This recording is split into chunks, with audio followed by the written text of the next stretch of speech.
dan warisan tradisi negeri ini tak pernah habis untuk menjadi cerita seru petualangan. Kearifan lokal setiap daerah dalam memanfaatkan kekayaan alamnya pun melahirkan olahan-olahan tradisional yang memanjakan lidah. Beragam kue tradisional pun kerap dijumpai saat bertualang masuk ke pelosok antero negeri ini.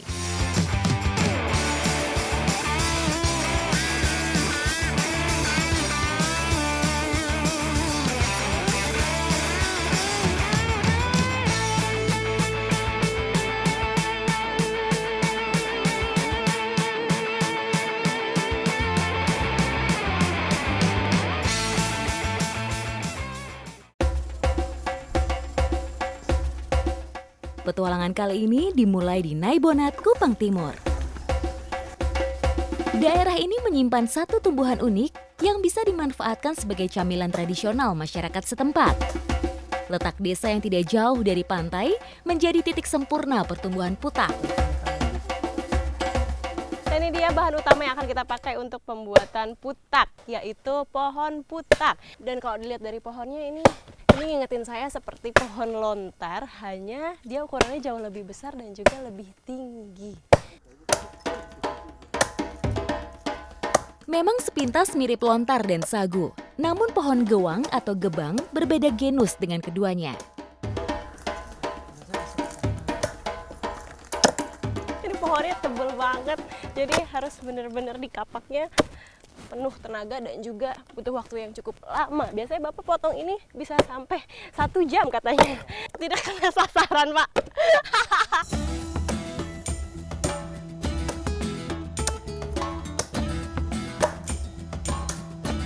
Wah, Bapak.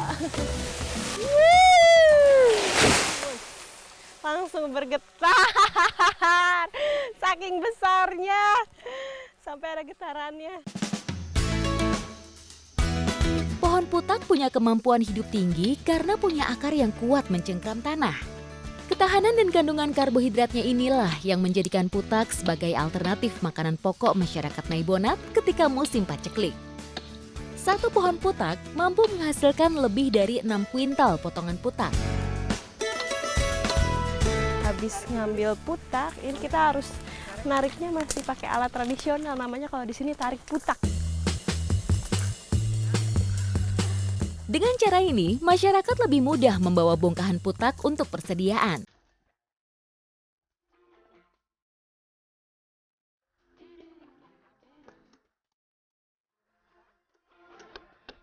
Untuk bisa diproses menjadi putak, sebelumnya kita harus mencacah bagian dalam pohonnya dulu sampai menjadi tipis-tipis seperti ini. Karena kalau misalnya dipotongnya tebal-tebal, dia nanti susah keringnya dan juga nggak bisa ditumbuk ya Pak, susah.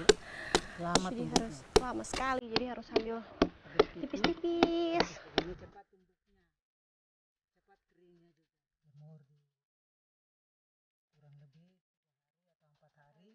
Nanti saat tumbuhnya juga mudah ditumbuh. Nah ini karena proses jemurnya harus membutuhkan waktu selama kurang lebih 4 hari.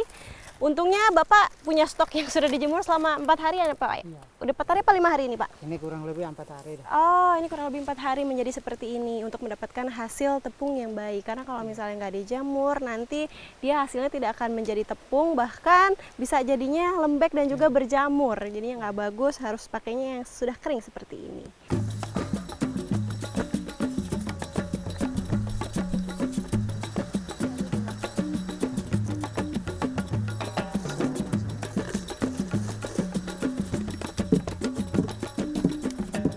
Untuk proses tumbuknya di sini masih sangat tradisional, pakai lesung dan juga alu.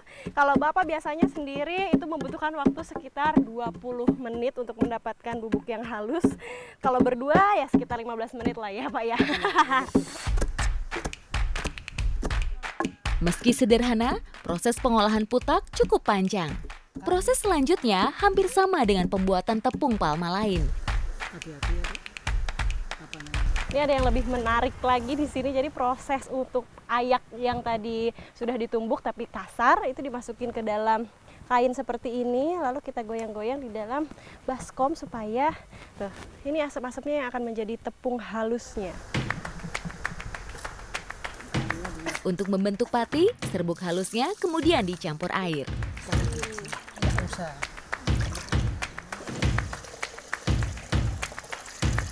Nah, ini setelah diendapkan hasilnya menjadi seperti ini, tapi berhubung kalau misalnya kita habis ngendapin itu harus didiamkan dulu selama 1 hari untuk menjadi bahan yang seperti ini dan bisa diolah. Bapak untungnya punya stok lagi yang sudah didiamkan selama 2 harian ya Pak ya? Iya. Kelapa parut menjadi alternatif bahan campuran supaya putak lebih padat dan tidak lengket saat dibentuk pada lempengan bakar.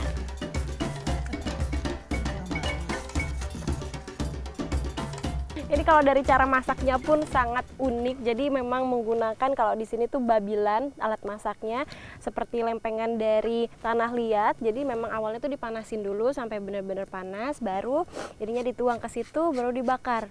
Terus kalau udah dibakar itu jadi saling tindih seperti ini nih. Tuh. Jadi yang bawahnya sudah terkena panas dari atas, nanti yang atasnya kita taruh lagi, ditukar lagi sama yang bawahnya. Babilan yang sudah panas, serta bara api yang terus menyala membuat putak cepat matang. Tidak sampai 1 menit, putak bakar siap dinikmati.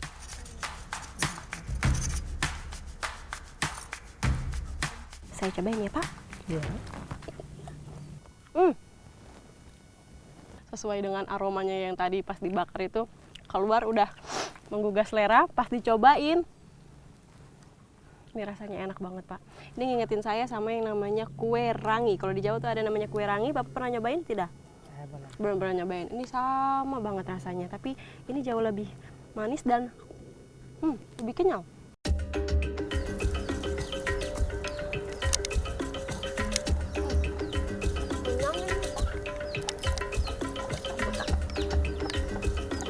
Ini saya baru makan 1 lempeng aja udah berasa kenyang sekali. Karena memang putak ini biasa dimakan sama masyarakat untuk menjadikan pengganti nasi. Jadi bisa dimakan sama ikan, bisa juga sama ayam, bisa sama sayur, atau bisa jadi cemilan seperti sekarang ini. Bahkan lebih enak rasanya. Ini tanpa pengawet, tanpa bahan kimia juga, jadi jauh lebih sehat. Ikuti jejak saya, Jejak Petualang.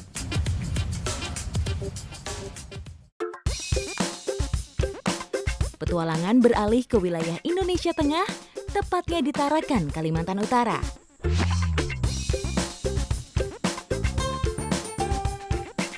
Sebelumnya seperti biasa, kalau mau eksplor kuliner harus cari bahannya dulu. Kalau di sini kita pakai buah namanya buah terap.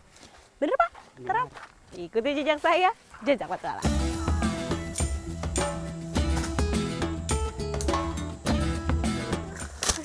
Di Indonesia, terap hanya tumbuh di Kalimantan bagian utara, sebab datarannya rendah dan dekat dengan pantai. Habitat yang tepat untuk terap berkembang. Panennya bisa sewaktu-waktu. Hanya saja produksi buah bernama latin Artocarpus odoratissimus ini lebih banyak saat musim hujan.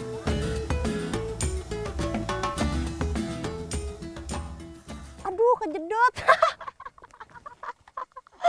Abang nggak bilang-bilang, ini ada batang nih. Jika sudah menguning, buah yang juga disebut marang ini sebaiknya dipanen agar tidak membusuk di pohon. Terap mentah biasanya dimasak atau dibiarkan beberapa hari agar matang. Sementara yang matang lebih nikmat dibuat kue.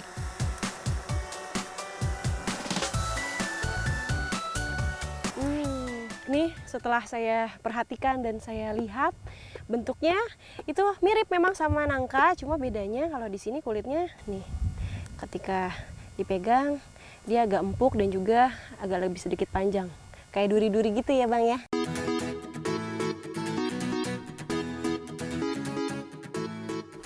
Wow, wow.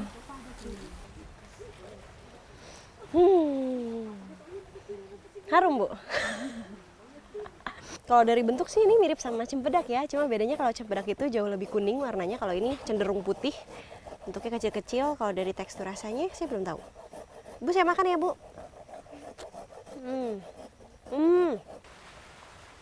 Malah kalau dari teksturnya lebih mirip sama sirsak.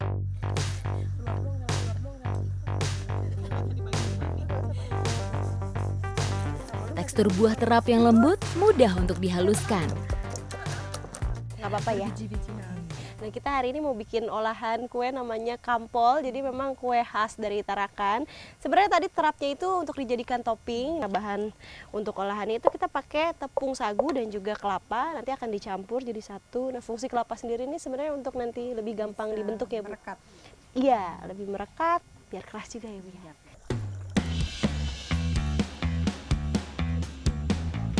Semua adonan untuk membuat kue kampol dicampur, lalu diletakkan di atas daun pisang setipis mungkin agar mudah dibentuk.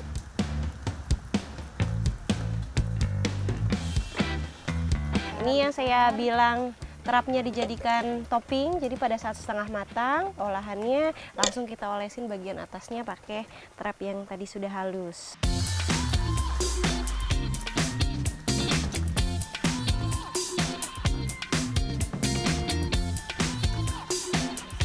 Nah, ketika sudah jadi jadinya seperti ini nih, tuh jadi kayak lemper, digulung terus baru kita makan.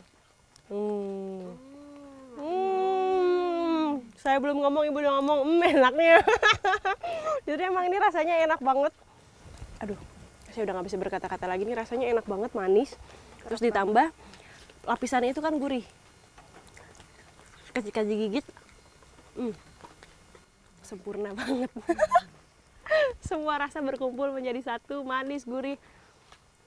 Apalagi masih hangat-hangat, Bu, enak.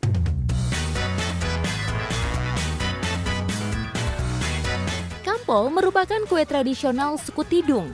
Kue ini biasa dijadikan camilan atau untuk bekal berkebun. Selain tinggi serat, ini juga rendah karbohidrat, jadinya cocok untuk orang-orang yang pengen pencernaannya lancar. Diet juga bisa. Makin senang saya makannya, Bu, kalau misalnya rendah karbohidrat. Kebetulan saya lagi diet. Ikuti jejak saya, jejak petualang.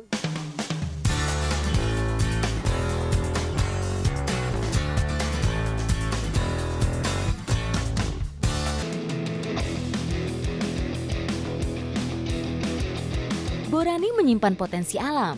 Tanahnya biasa digunakan untuk menanam tumbuh-tumbuhan untuk dijadikan makanan dan dikonsumsi sehari-hari. Salah satu mata pencaharian masyarakat di sini adalah berkebun. Nah, kebanyakan masyarakat tanamnya kopi. Nah, hari ini saya mau panen kopi sama abang-abang, tapi lagi-lagi pakai kuda.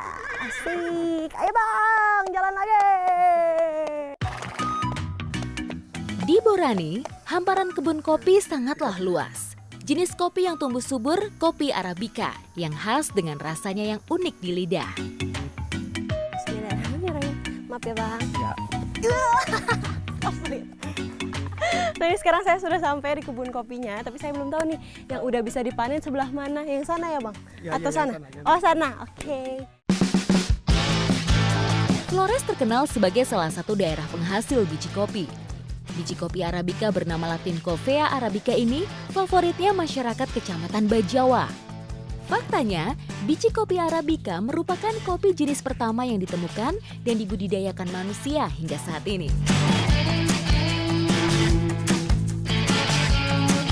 Nah, ini yang tadi kopi-kopi yang sudah saya panen, langsung saya serahkan ke ahlinya.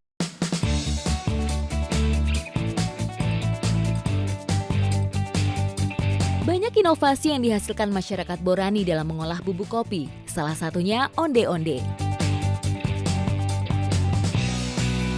Bahan-bahan untuk bikin onde-ondenya terlihat sederhana ya, nggak terlalu banyak. Di sini cuma butuh kelapa, gula merah, kunyit kopi, sama singkong. Kelihatannya sih cuma sedikit, tapi kayaknya rasanya akan bertabrakan ya. Semoga aja tapi enak ya, Mama ya. Enak nggak, Mama? Enak. Singkong menjadi bahan dasar utama dari onde-onde ini. Singkong mengandung serat yang bermanfaat bagi kesehatan, mulai dari menurunkan tekanan darah, kadar kolesterol, hingga membantu pencernaan. Di Kampung Borani, onde-onde singkong berwarna kuning. Jadi penggunaan kunyit sebagai pewarna wajib selalu ada.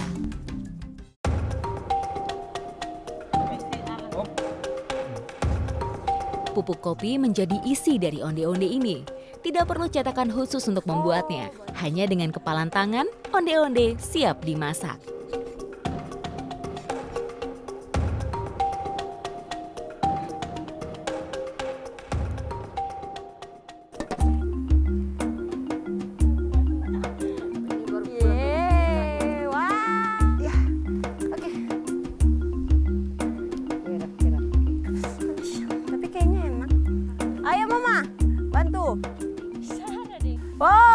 setelah menunggu 30 menit, ini akhirnya jadi juga.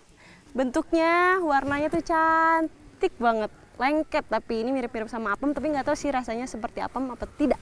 Ih, nempel-nempel, lengket.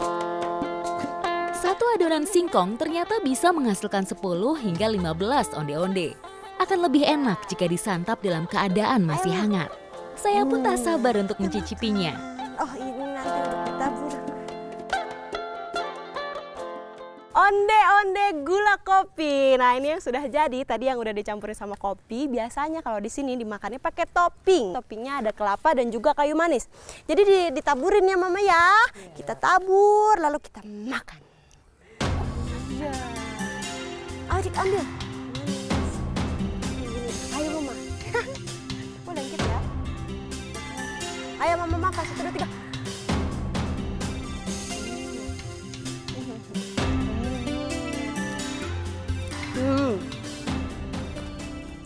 Ini rasanya sangat unik di sini. Kunyitnya kerasa, gulanya juga kerasa manis, kopinya agak kerasa pahit sedikit. Kamu tambah lagi Kak.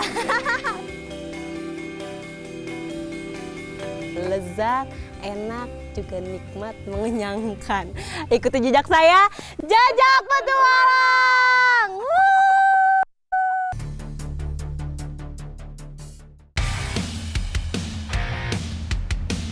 Musim hujan sangat identik dengan musim buah, khususnya buah-buah tropis tahunan. Salah satunya di daerah Rembang, Jawa Tengah. Ayo Pak, cari Pak. Ini nih.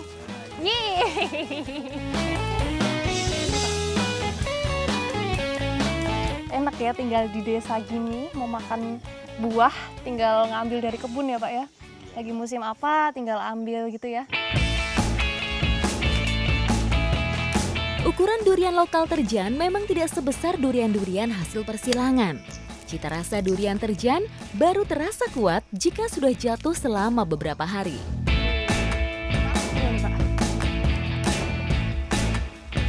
Nah, ini nih udah masak. Bener berarti pilihan kita ya Pak ya. Dan ini nih yang saya bilang tadi. Tuh, dia udah lepas dari kulitnya. Ayo Pak, kita icipin ya. Kita mau bukti ini beneran enak apa enggak nih pilihan kita ya Pak ya. Yuk Pak. Wah, manis Mbak rasanya. Legit banget ya Pak. Iya. Enak loh, manis tapi tetap ada pahitnya. Durian yang enak tuh gitu ya Pak ya.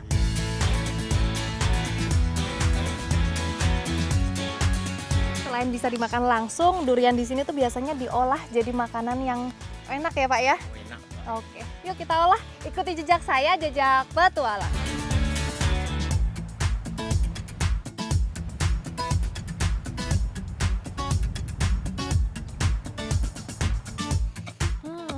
Kalau makan durian saya udah sering. Makan serabi juga udah sering. Tapi kalau makan serabi durian saya belum pernah nih. Kita bikin ya, Mbah ya. Serabi rasa durian yang sedang kami olah ini tentu saja berbahan sama dengan serabi pada umumnya. Santan dan parutan kelapa tentu saja untuk menambah gurih serta menambah kekenyalan. Sedangkan daging durian sebagai pembentuk cita rasanya. Wajan kecil dari tanah liat merupakan media utama untuk mematangkan serabi. Serabi durian kali ini cukup berhasil menggoyang lidah. Sangat kuat rasa duriannya, karena di awal sengaja saya lebih banyak. Saya mau ngicipin hasilnya Mbah. Ya Mbah? Mbah nggak nyobain? Masih masak.